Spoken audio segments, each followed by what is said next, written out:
नमस्कार दोस्तों, स्वागत है आपका इतिहास और आज में। आज हम 18 अगस्त से जुड़े हुए करंट अफेयर्स लेकर आए हैं। चंद्रमा पर भारत के लिए बड़ा अंतरिक्ष सहयोग, बिजली क्षेत्र की साइबर सुरक्षा, राजस्थान में वृक्ष संरक्षण और देश दुनिया की कई महत्वपूर्ण घटनाओं से जुड़े सवाल आज के सेट में शामिल हैं। देखते हैं इन 10 सवालों में से आप कितने सवालों के सही जवाब दे पाते हैं। तो चलिए शुरू करते हैं। पहला सवाल, नासा ने भारत को किस बड़े अंतरिक्ष कार्यक्रम में शामिल होने के लिए आमंत्रित किया है? ए. मंगल ग्रह नमूना वापसी कार्यक्रम, बी. स्थायी चंद्रमा आधार कार्यक्रम, सी. शुक्र ग्रह अन्वेषण कार्यक्रम, डी. क्षुद्र ग्रह खनन कार्यक्रम। सोचिए सही जवाब। सही उत्तर है बी. स्थायी चंद्रमा आधार कार्यक्रम। व्याख्या, नासा ने भारत को भविष्य के स्थायी चंद्रमा आधार से जुड़ी गतिविधियों में सहयोग के लिए आमंत्रित किया है। यह भारत और अमेरिका के बीच अंतरिक्ष सहयोग को आगे बढ़ाने और चंद्रमा पर भविष्य की वैज्ञानिक एवं तकनीकी गतिविधियों में भारत की भागीदारी से जुड़ा महत्वपूर्ण विकास है। दूसरा सवाल, बिजली क्षेत्र में साइबर सुरक्षा मजबूत करने के लिए नए नियम किस कानून के तहत बनाए गए हैं?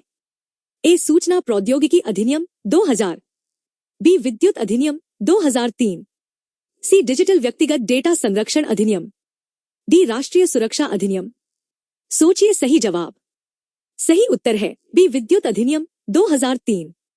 व्याख्या, बिजली क्षेत्र की महत्वपूर्ण प्रणालियों को साइबर हमलों से सुरक्षित रखने के लिए नए साइबर सुरक्षा नियम बनाए गए हैं।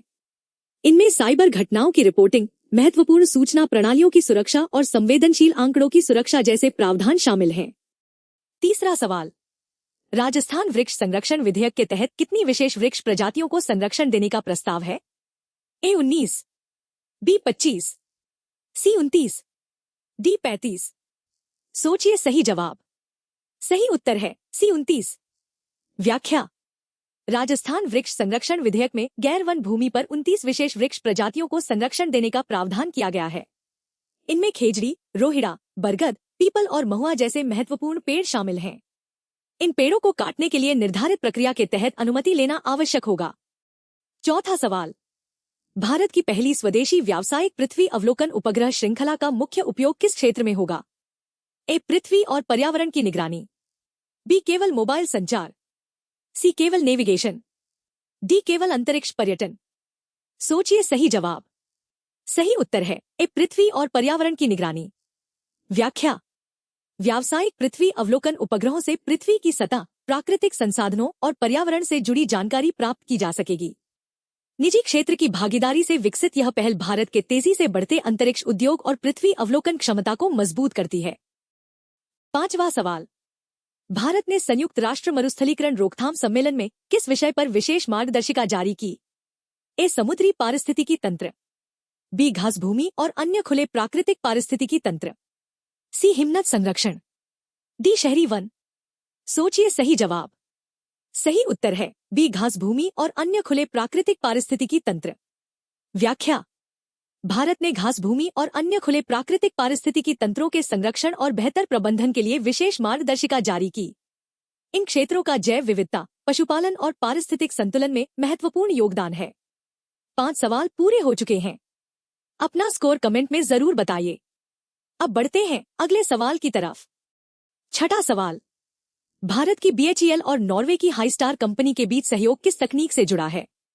ए. पवन ऊर्जा turbine, B. PM electrolyser, C. Lithium ion battery, D. सौर पैनल। सोचिए सही जवाब। सही उत्तर है बी. PM electrolyser. व्याख्या, BHEL और नॉर्वे की हाईस्टार के बीच सहयोग PM इलेक्ट्रोलाइजर तकनीक से जुड़ा है। इलेक्ट्रोलाइजर का उपयोग पानी से हाइड्रोजन बनाने में किया जाता है। यह तकनीक हरित हाइड्रोजन उत्पादन को बढ़ावा देने में महत्वपूर्ण भूमिका निभा सकती है। 7वां सवाल, अनुसूचित जनजाति के विद्यार्थियों के लिए राष्ट्रीय फेलोशिप योजना का मुख्य उद्देश्य क्या है? ए. रोजगार उपलब्ध कराना, बी. उच्च शिक्षा और शोध के लिए वित्तीय सहायता देना, सी. मुफ्त कोचिंग उपलब्ध कराना, डी. विदेश यात्रा के लिए सहायता देना। सोचिए सही जवाब।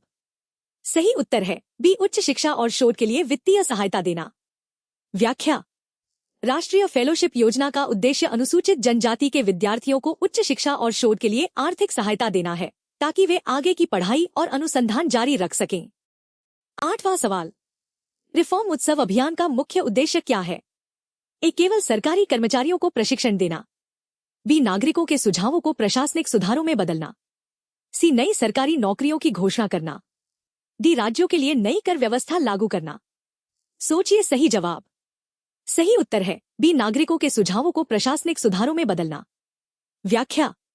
रिफॉर्म उत्सव अभियान के माध्यम से नागरिकों से प्रशासनिक सुधारों से जुड़े सुझाव लिए जाएंगे। उपयोगी सुझावों का मूल्यांकन करके उन्हें लागू किए जा सकने वाले सुधारों में बदलने पर जोर दिया गया है। 9वां सवाल। महाराष्ट्र सरकार ने दही हांडी को किस अंतर्राष्ट्रीय सांस्कृतिक सूची में शामिल कराने के लिए प्रयास करने की घोषणा की है? ए. विश्व विरासत सूची। बी. अमूर्त सांस्कृतिक विरासत सूची। सी. विश्व स्मृति सूची।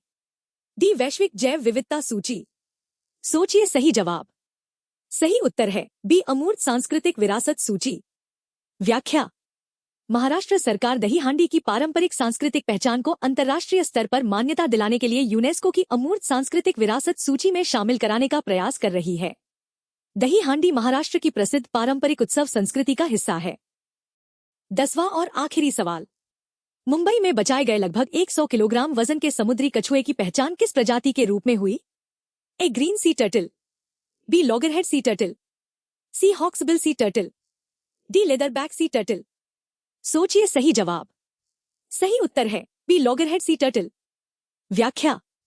मुंबई में समुद्र में संघर्ष कर रहे लगभग 100 किलोग्राम वजन के एक समुद्री कछुए को बचाया गया। इसकी पहचान लॉगरहेड सी टर्टल के रूप में हुई। यह समुद्री जैव विविधता से जुड़ी महत्वपूर्ण प्रजाति है और IUCN की लाल सूची में इसे असुरक्षित श्रेणी में रखा गया है।